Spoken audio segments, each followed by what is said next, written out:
इंतज़ार करे करे थकिजी पियो हुआसि इन्हनि जी सिंधीअ जी शहर में अलाए कहिड़े संग में अची वेठो आहियां छोरा जे नाल मरी वियो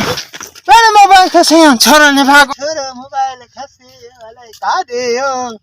अरे बाबा जवान तो भलो लगी थो तूं तो ॾाढो भलो आहे मुंहिंजी छोरो मोबाइल खसे वियो आई नहीं मेहरबानी करे मैं मोबाइल वठी लोड करें तो छा चमी तो बाबा मुंहिंजी मोबाइल खसे वियो छोरो मैं परदेसी आहियां हिते आयो आहियां मोबाइल खे झटी खे खसी लसी वया छा अरे बोड़ा मुंहिंजी मोबाइल खसे मुंहिंजी सम्झण जी कोशिश कर तूं त लॻे तो माण्हू भलो आहे मोकारो घोड़ा घोड़ा बदल आहिनि साहब जे उताक में ॿुधाए जल्दी वो बोड़ा मुंहिंजी मोबाइल खसे घोड़ो न सम्झण जी ॻाल्हि कर कंहिंजी मां जी छो तो रत पीए अच्छा मां त जियां थो पियो मूंखे छा मरे नथो जीए तो मुंहिंजी मोबाइल खसे छोरो मां परदेसी आहियां मुंहिंजी मोबाइल वटि त छो नथो सम्झी न न ईअं मोबाइल असांजी जेकी आहे न मोबाइल गाॾी हलायूं था उन खां सवाइ असांजी सर्दी बि न आहे पाण खे ख़बर थी अरे तुझी मोबाइल खे ॾियां भाई मुंहिंजी मोबाइल खसे हा असांजी त हुन छा आहे ऐसे जो छा आहे पुट असांजी ऐसे जो था न उन सां सा आहे सा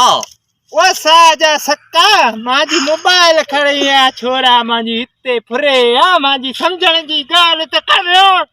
अच्छा बोरा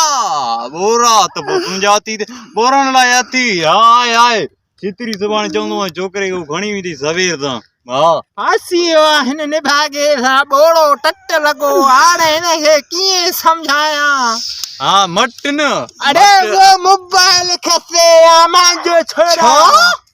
हाँ मोबाइल तुंहिंजो हा रे मुंहिंजी कसम दा पहिरां ॿुधायां न काॾे तुंहिंजो मोबाइल खसे विया पाड़ेसरी यार सां पुलिस हाणे ड्यूटी खां लथो आहे ड्रेस में लाथो आहे पारो कर फोर्स पुलिस घुराए हिन छोरे खे ॻोल्हियूं हिते खसे विया हा चोलियूं था तूं सम्झ बसि हाणे हा ड्यूटी ख़तम थियो हाणे ड्रेस में लाथो आहे हाणे यार पोइ तव्हांजी पुलिस वारनि जी जॾहिं बि चोर असांजे घर में पहुंदा आहिनि तव्हांजी पुलिस वारनि जी ड्यूटी हमेशह ख़तम हूंदी आहे हा यार ड्रेस हाणे लाथो हाणे असांजी ड्यूटी ख़तम आहे हाणे मां वटि न थींदी हाणे वञे ऐसे जो ॾे त पोइ उते वञी पोइ दर खड़काए असां वटि हाणे न थींदी असां ड्यूटी ख़तम थी आहे त ॻाल्हि ख़तम आहे न भाउ तव्हांजी पेट भरण में जॾहिं पघारनि जी वठण में तव्हांजी हूंदी आहे हाणे तव्हांजी ड्यूटी ख़तम आहे पघार त असांजो हक़ आहे राति ॾींहं असां उजागा कयूं था चोरनि खे ॿुधायूं था हिते चोरी कर या असांखे कहिड़ी ख़बर तव्हांजो चोरनि जो कम ई इहो तव्हां जॾहिं पघार वठण मोबाइल गुम छो कयो तोखे हाणे इन केस में गिरफ़्तार कबो तूं मोबाइल छो गुम कयो बाबा धाड़े खे पुना गोले वरी मांखे गिरफ़्तार त कहिड़ी कानून पंहिंजी मोबाइल माना मज़बूत नथा रखो न हल अरे बाबा चोरनि खे मांखे छॾे ॾे हल अति कुझु त पोइ छॾे ॾियईं तूं अरे मुंहिंजी कोन्हे खुदा